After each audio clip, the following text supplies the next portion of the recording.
I'm mom. Or dad. I mean, either one's fine. Or dad. In today's day and age, he can be either. So I'm gender fluid. Questions. I'm body fluid. What are we talking about, girls? Okay, we're talking about a chick who rubs crystals on her head.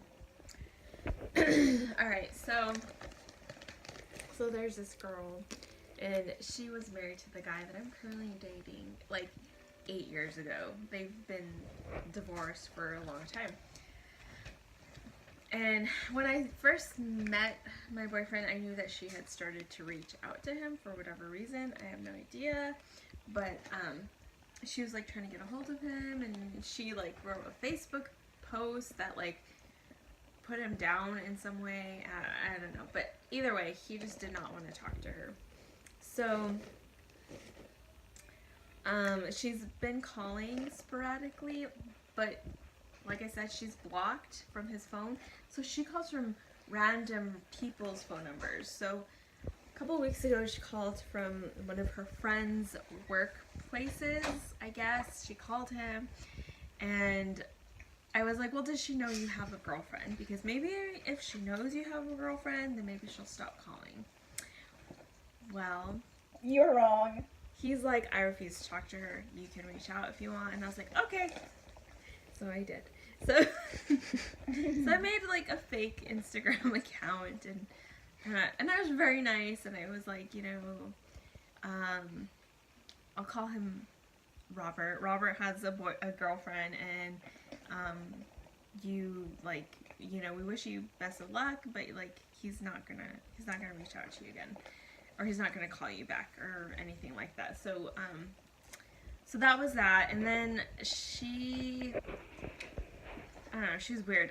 Initially, she's like, well, we had such a great relationship, and like, I don't know why he ended it. And it's like, well, it doesn't really matter why he ended it. He just didn't like, he wasn't in love with you. You guys were young, whatever. And, you know, it's been a long time, so you should probably move on, and, you know, best of luck. And she, I don't know, she's crazy. She started talking about like all this bad stuff, and then she's like, well, do you want to know why we got divorced? And I was like, no, like, me and my boyfriend, we talk about everything, and we're mature and we're adults. If I have questions, I'll ask him, and like, I trust him enough so that whatever he tells me, like, I trust in him. And so and I also told her, you know, I'm old school and like to keep my personal stuff, my relationship stuff with my partner. I'm not gonna go and ask his ex. Like, seriously, who does that? So then, oh, and this was like via like a social media platform. I'm not gonna say which one, but so yeah. So I was like, no, okay, thank you. You know, move on. Like, good luck to you, and blah blah blah. Thank you. And she kept trying to make the whole conversation last, and then she's like, well, I'll tell you why. If you don't want to know why, I'm gonna tell you anyways. And this is why we got divorced, and blah blah blah. And I'm like, I know. I'm like, I already know. Like, I already know all this stuff. She sent me probably like 20 screenshots of different messages that they had on Facebook and everything else, and I was like, girl, like, he's already told me all of that. Like, I don't know what you're trying to prove. If anything, it just makes me like actually really trust him and love him more, because I know that he's never deviated, he's never lied about any of that. And so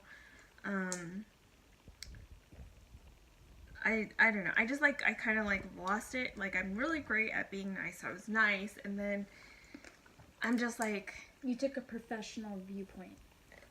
it was just like, I know exactly what you're trying to do. Basically, was what I told her. But you just like kind of put that aside and. Well, she kept making Stay it about nice. herself. She kept totally making it about herself. She was like, she was like, well, you know, if he had just responded to my message, then it wouldn't have happened. It wouldn't have gotten this ugly. And I'm like, girl, no, like, he just does not want to talk to you. There's no reason to talk to somebody that you were with 8 years ago. Like, there's nothing involved. There's no financials involved. There's no kids involved. You don't need to talk to him, and he doesn't need to talk to you. That's like me hitting up my kindergarten crush. Like, remember what we had together? We shared crayons. It was meant to last. And so, yeah, exactly. It's exactly like that. It's like y'all were together for like a couple years, and you guys have been separated longer than you guys were together. So it's like he doesn't need to talk to you, and not only that, but like who they are like two completely different people. You know, Gina's very nice and likes to take people out and likes to work and likes to earn his own money and stuff like that, where she's very lazy, very self-centered. I would go as far to say she's a narcissist. She likes to blame her problems on other people and her mentality on other people. So Yeah, I mean, I can tell you the last oh, go get my phone. Go get my we phone. need Do you have my phone? receipts. I need receipts. So, like, the last message that I told her, because I was, like, just kind of getting fed up with everything, and she was like, what did she say?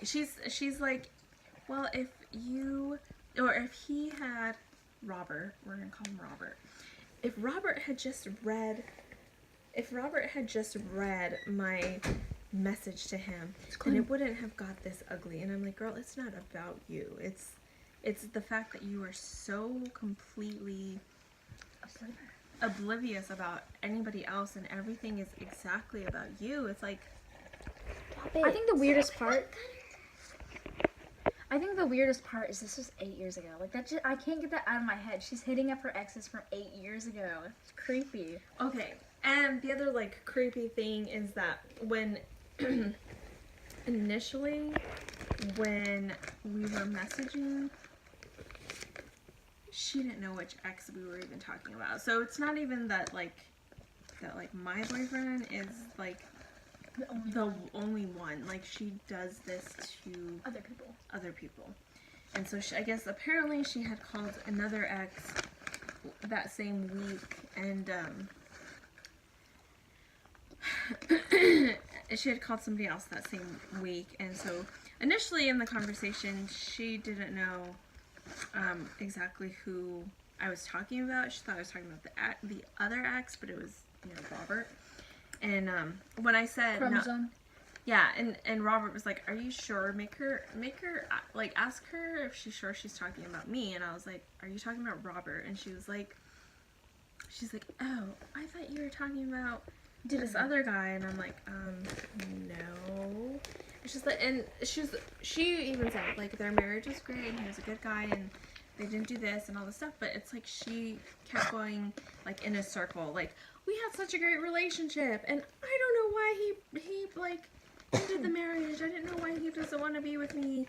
And it was a circular argument. And now like he doesn't want to be with her and he doesn't want to acknowledge her. He doesn't want anything to do with her. And he had tried to be like friends with her, tried to maintain that like kind of friendship, because he did feel bad about ending the situation, because he is the one that he's a very nice guy. Yeah, he's super nice and nice to a fault sometimes. And so like that whole situation happened, and you know, and then she, you know, tried to twist it. I mean, these are all the messages, if you can see. These are all the messages, like, these are screenshots that she sent me about, like, all their conversations that they had, all of that. And so, so cute. I'm Christian, I believe in God, so, and she's not, and whatever. She's like, I don't even know if I can, like, put her as, like, Hindu or Buddhist with the crystal stuff. She's just something else. Like, I'm pretty sure she invented her own religion, so she could follow her own rules. I think that's what it comes down to. Like, she wants to do whatever she wants to do. She doesn't, like, think of anybody else. She doesn't want a counter-argument against it. But, so, like, this was one of, like, the messages that I sent to her. I said, I've been nice to you up to this point, and none of this is new to me. This was after she sent me all the messages. I said he's never deviated from what he's told me. If anything, I trust him more. And I told her she seems to lack self-awareness, making the situation all about herself. And all that Robert wants is for her to leave him alone. And I told her, I'm like, we're not trying to rub it in your face, but like, we're happy and we're together, and you just look like a fool. Because she did. Like, who after 7 years is still, like, going after their ex?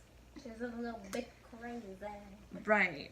And I said, you know, go meet somebody at church. So, I mean, I don't know. And, and her response was, I gave you a gift of the truth. My side of the story. I didn't slander him. I never used his name on the social media post I made, which I also deleted. And slander is she made it in the first place. Yeah, she shouldn't have made it in the first place. And slander is making a false statement. My statements are all true, with evidence, witnesses, and even his own words written to me in Facebook. Messages as proof of truth. I was only trying to get on good terms with him. Oh, good terms and be at peace with him to clear the bad energy and karma. That's it. And I rolled my eyes because at that point, it was just like having a circular conversation. Like she wouldn't say like, you're right, I know I need a like nothing that indicated any type of, not even remorse, but more like self-acceptance of the whole thing and taking responsibility of herself. She never took responsibility of herself. Blamed it on other people. Yeah, she totally blamed it on other people. It shows that there was some fault made. Yeah. Well, and then so I responded, we'll call her Candy. Okay, what's her YouTube name in the description? So, Candy. Number one, the truth is not subjective. It is either truth or not. There is no such thing as my truth. It may be your perception, but it's not truth because you feel it is. Number two, stop with all the crystal healing bullshit. How far has it gotten you? You come off as a crazy, bitter feminazi who hates and blames men for all your own shitty decisions. You need to take responsibility for your own happiness. Maybe all that new age crap is actually making you unhappy. I don't know. Maybe all that, and don't forget, oh, this goes kind of to her personal stuff, so I'm not gonna go with that, and, you know, unless this goes, like, further, but, no. Yeah. And Robert has already provided you with the truth of why he didn't want to be married to you, and you don't seem to comprehend it. Or maybe you think his answer will change, but it won't. And I also said, Robert is not your friend. There's no possibility of any type of friendship. And that is due just to the fact that you've been disrespectful of his wishes, and time and again, you just seem to constantly want to just start an argument with him or want to fight with him for some reason. And number 5, I am his future, you are his past. That was cute. If you ever really cared about him, then you'd leave him alone and let him be happy. Instead, you decided it's your place to disclose all of the bad shit he did to you and how he's a bad person. It's so transparent that what you're trying to do. You need help, Candy. Seriously, find a counselor, talk to someone. And she responded, I'm not going to read anything you sent me. As God is my witness, I have spoken the truth and stood up for myself. And also, like it's a murder case. And in my opinion, if he'd just have had the maturity and decency to respond to my Facebook message and voicemail in the spirit of making things right, it wouldn't have come to all this negativity. And I about lost it, and I was like, it is not about you. You're still not getting it. You're basically saying if he had done what you wanted, then you wouldn't have talked crap about him. And that's crazy. Like, in the real world, that's not how it works. You need to move on, and like I said before, no response is a response. Nothing is going to change. So, she tried to, like, tell me she's not after my man or whatever, and I wish you two happiness and everything else, but she's just nuts. Like, I mean, I've only been with my boyfriend for like 7 months, and she's been like In the picture. well, in the periphery of the picture, because she keeps trying to contact him and all this stuff. So that's my tea. That's a weird way of not wanting someone. That's a very weird way of not wanting someone. And not to mention, when she started reaching out to him was when she knew she was going to be moving back to the city that we're in. Are you serious? She's moving back? She moved I back. thought she was LA. No, she's here. Ooh. Guys, now she's... Yep. Alright, that's my tea.